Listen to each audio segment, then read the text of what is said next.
I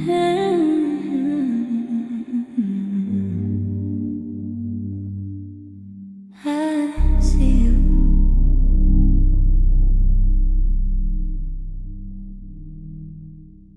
I see how you wake up already exhausted, how the day feels heavy before it even begins, how your body keeps going while your spirit whispers, please slow down.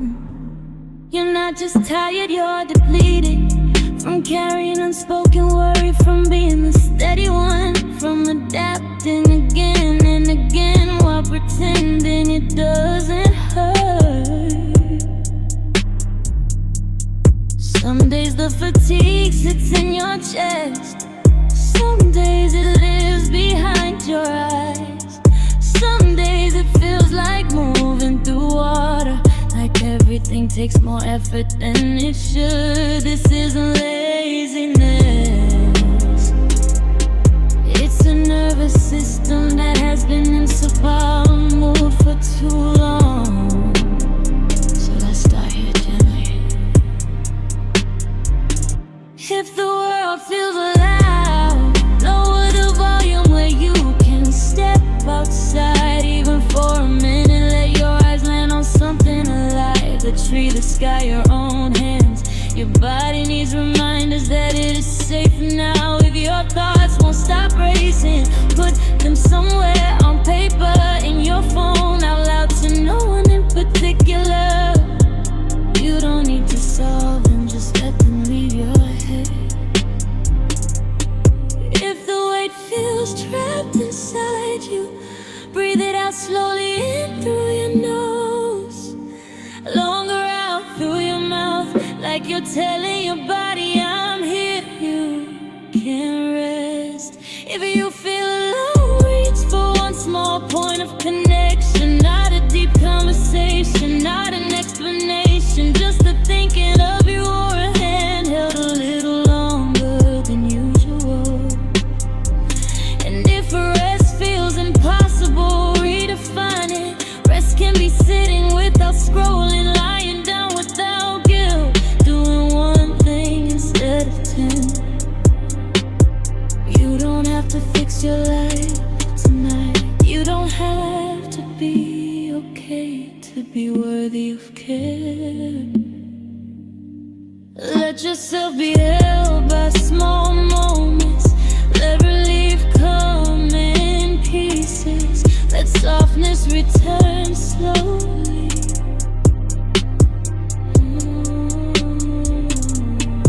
You are not failing in life. You are responding normally to an overwhelming world. And even now, especially now, you deserve gentleness. Still here, still breathing, still working.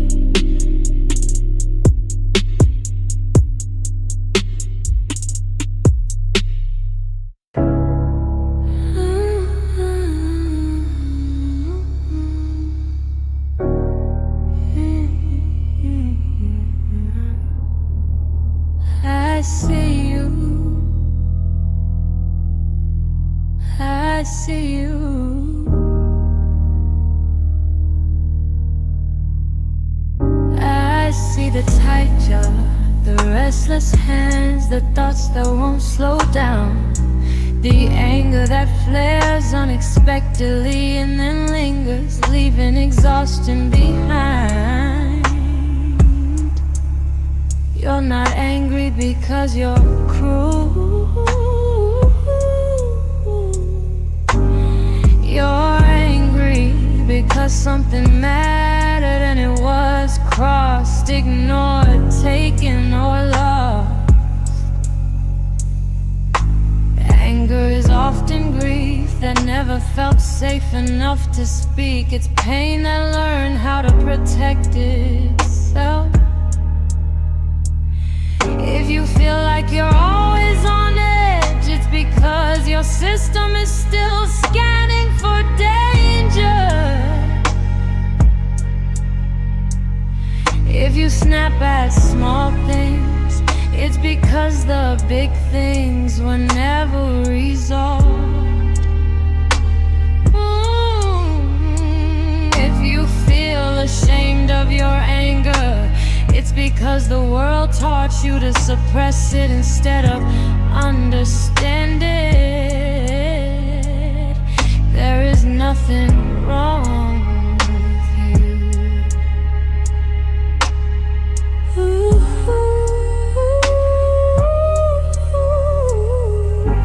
Anger is information. It's a signal that a boundary was violated, that something inside you is saying this matters. So let's give it somewhere to go.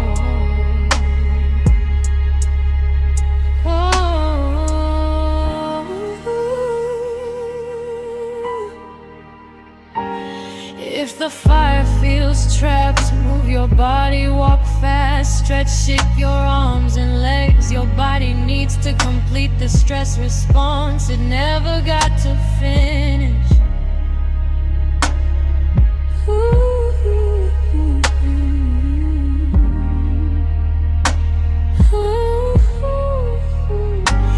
If your thoughts feel sharp, right, without censoring, don't make it pretty, don't make it kind. Rip the page up afterward if you want. The release matters more than the record.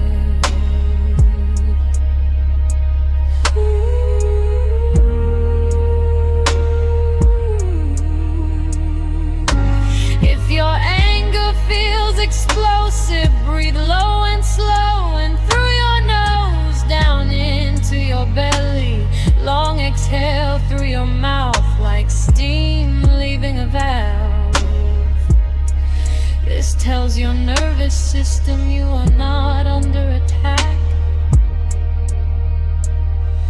If the anger is directed inward, pause, place a hand on your chest, ask gently, what am I blaming myself for right now? Often the answer needs compassion, not punishment.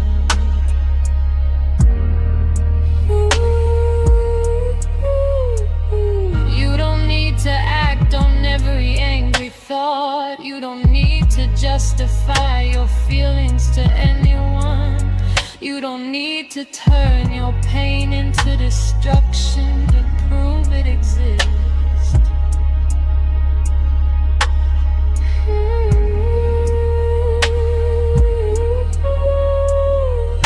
Anger doesn't make you dangerous. Unexpressed anger makes you sick. Let it speak safely. Let it soften into clarity. Let it guide you toward what needs protecting. One day you'll notice the anger changing, less explosive, more focused, less about more about truth. That's not losing your edge, that's healing.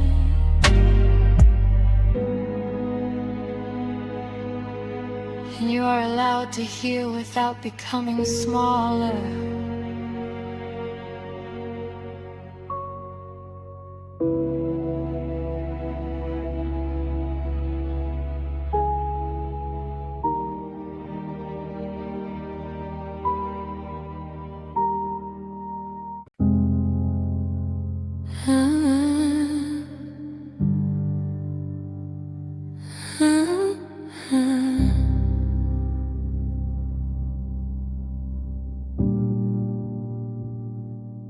I see you. I see the ache that doesn't have a clear shape, the sadness that arrives without warning and leaves you exhausted afterward. The way grief sneaks into ordinary moments and reminds you that something is missing. You are not grieving wrong. Grief is not only about death, It's about what changed, what never came back, what you hoped would be different. You can grieve people, you can grieve versions of yourself, you can grieve safety, time, innocence, and futures that quietly close their doors. If your grief feels heavy, it's because love was there first. If it feels endless, it's because the bond mattered. If it comes in waves, it's because your heart is learning how to carry it. There is no timeline for this.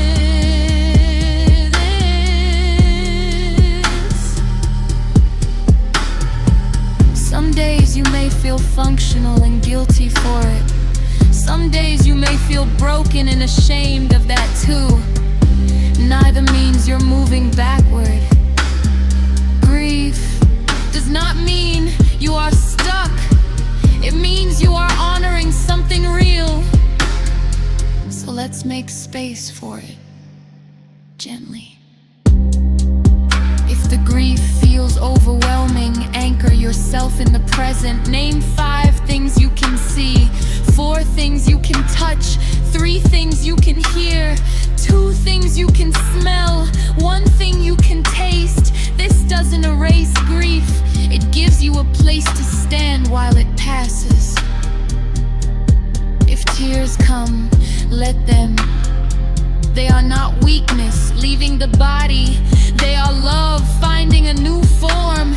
If words fail you, speak to what you lost anyway, out loud in your head, in a letter you never send. Grief needs expression more than explanation. If the weight feels too heavy to carry alone, share it in pieces. You don't have to tell the whole story. You don't have to be brave about it or simple. I'm having a hard day is enough. Grief doesn't ask you to move on. It asks you to move with it. Over time it will soften, not disappear but change shape. The sharp edges will dull, the weight will distribute. And one day, without realizing when it happened, you will breathe again without guilt. That doesn't mean you forgot. It means love learned how to live inside you differently. You are not broken by grief. You are human because of it.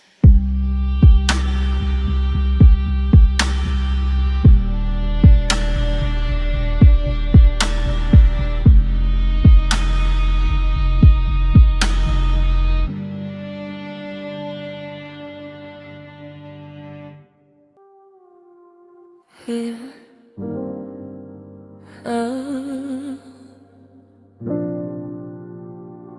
to the lonely. I see it. I see how loneliness doesn't always look like being alone. Sometimes it looks like being surrounded and still feeling unseen. Like laughing at the right moments while something inside you stays quiet. Loneliness can live in relationships, in families, in crowded rooms. It shows up when you feel misunderstood, when you hold parts of yourself back because you're not sure they'll be welcome. When connection feels just out of reach, no matter how much effort you give. If you feel lonely, it doesn't mean you are unlovable. It means you are longing for resonance, for someone to meet you where you are. There is nothing shameful about that need. Loneliness is not a personal failure. It's a signal that your heart wants to be known. So let's tend to it softly.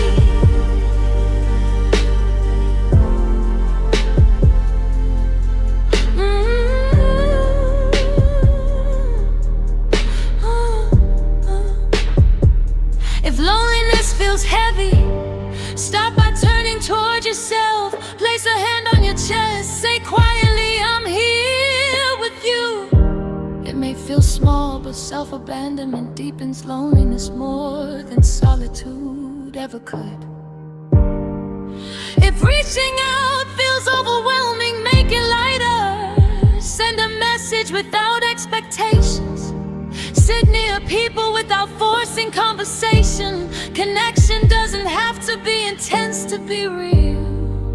If your world feels too quiet, let something human in. Music, a voice in a podcast, a familiar show. These are not substitutes for connection, but bridges back to it. If you crave depth, give yourself permission to want it. You are not too much for desire, meaningful connection. You are wired for it. And if your loneliness comes from being different, from feeling like you don't quite fit, know this: you are not meant to belong everywhere. You are meant to belong somewhere. Loneliness does not mean you will always feel this way. It means you are in a season of waiting, not absence. The right connections don't rush in. They arrive when you no longer hide the parts of yourself that need to be seen. Until then, you are not invisible. Your longing matters. Your presence matters. You are still worthy of connection, even in the waiting.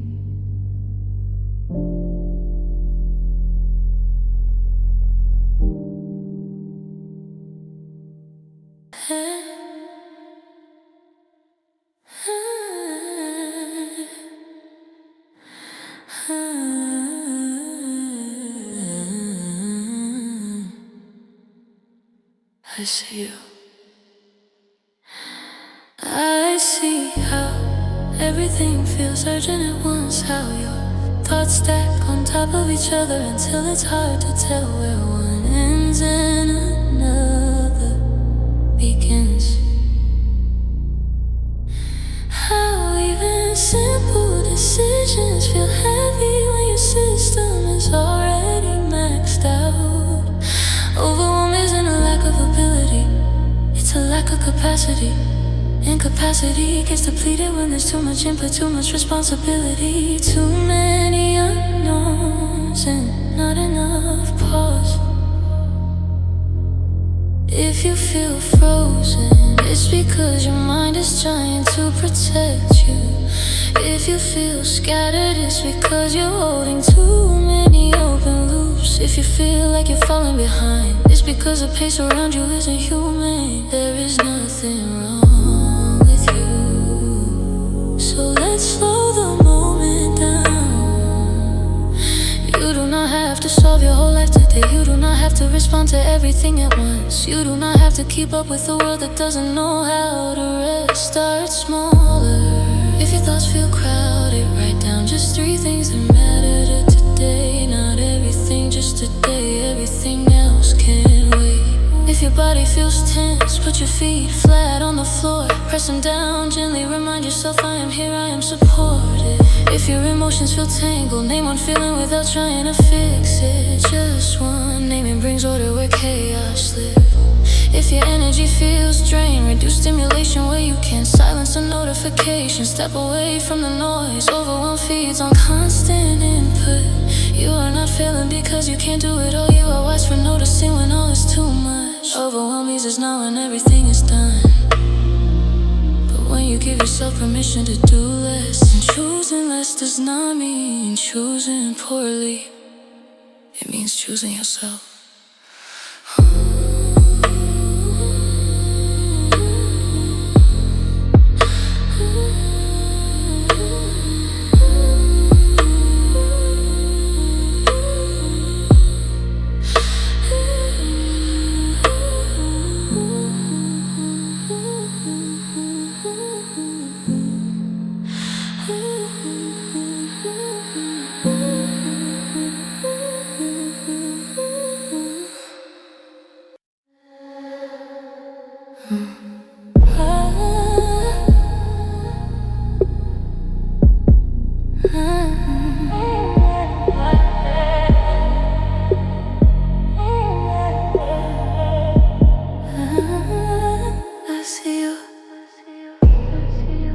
I see the moment something cracked, the day the world stopped matching what you were taught to believe. The slow realization that things aren't as fair, safe, or simple as you were promised. Disillusionment doesn't come from cynicism. It comes from caring deeply and being let down. You believed in something, an idea, a system, a future. And when it failed you, the grief didn't announce itself. It settled in quietly as doubt, exhaustion, and distance. If you feel detached, it's because part of you is protecting itself from further disappointment. If you feel numb, it's because hope once hurt. If you feel bitter, it's because you're mourning what should have been. There is nothing weak about this stage. Disillusionment is not the opposite of hope. It is the doorway to a more honest one. The illusion had to fall so the truth could stand. You are allowed to grieve what you believed in. You are allowed to be angry that it failed you. You are allowed to question everything without being labeled negative. Truth does not fear examination, so let's help your heart reorient. If the world feels unrecognizable, ground yourself in what you can trust. Your breath, your values, the way kindness still feels right in your body. If your trust was broken, rebuild it slowly, locally. One person, one moment, one small act of integrity at a time. You don't need to believe in everything again to believe in something. If hope feels dangerous, don't force it. Let it return as curiosity. There's openness, there's a willingness to stay present without certainty. You don't need blind faith anymore. You are learning discernment. And discernment is not cold, it is clarity shaped by experience. One day you will realize you didn't lose hope, you refined it. What remains will be quieter, stronger, and real. And that kind of hope cannot be taken from you.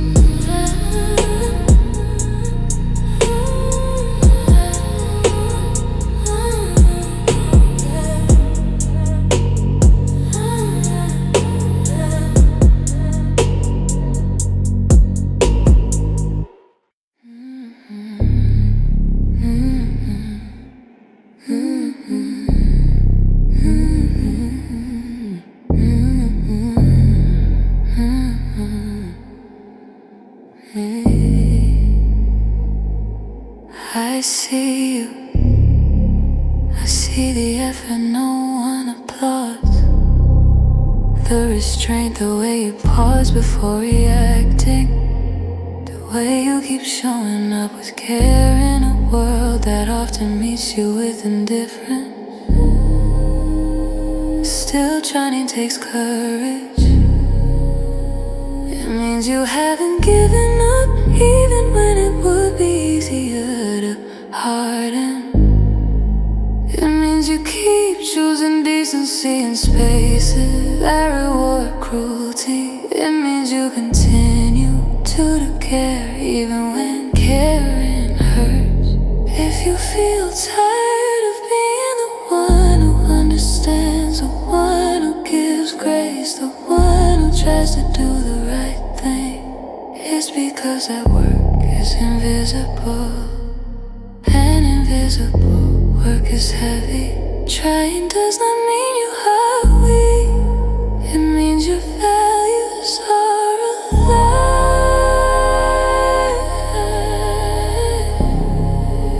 And yet I want you to hear this clearly. You are not required to sacrifice yourself to stay kind. You can have boundaries and still be compassionate. You can rest without becoming indifferent. You can step back without losing your integrity.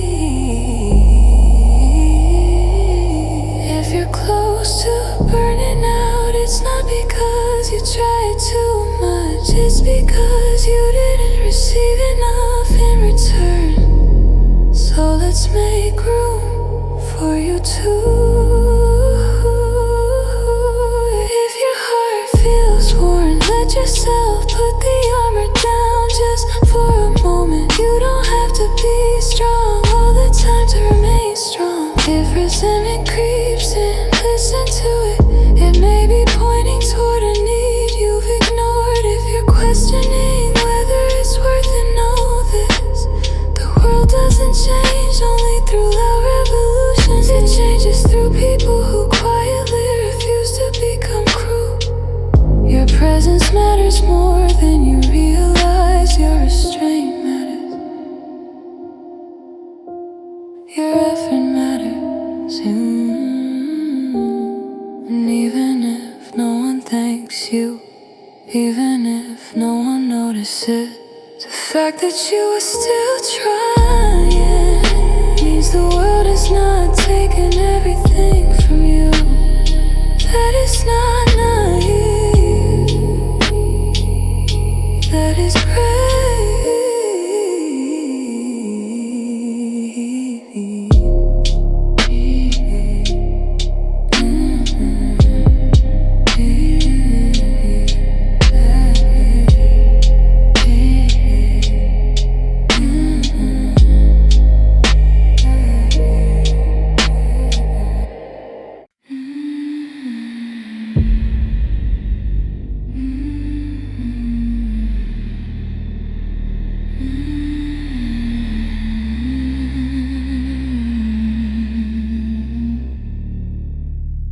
I see you. I see the small, stubborn part of you that still believes something better is possible. The part you keep hidden because hope has been disappointed before. You don't announce your hope. You protect it, it lives in moments you don't talk about. When you choose kindness anyway, when you imagine a softer future, when you pause instead of giving up. Hope doesn't always feel like confidence. Sometimes it feels like hesitation, like quiet curiosity, like staying open when it would be safer to close. If you're afraid to hope, that makes sense. Hope asks for vulnerability. It asks you to believe without guarantees. But hear this: hope is not denial of reality. It engagement when you see the pain. You know how ugly things can be, and still something in you says this isn't the end. That voice matters. You don't need grand optimism.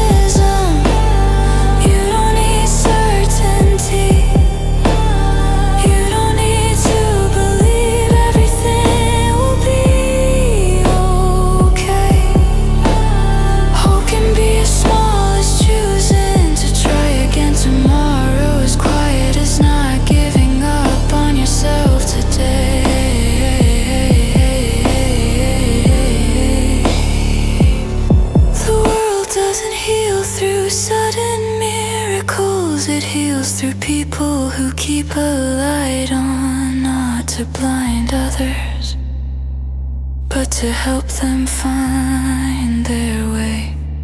And whether you realize it or not,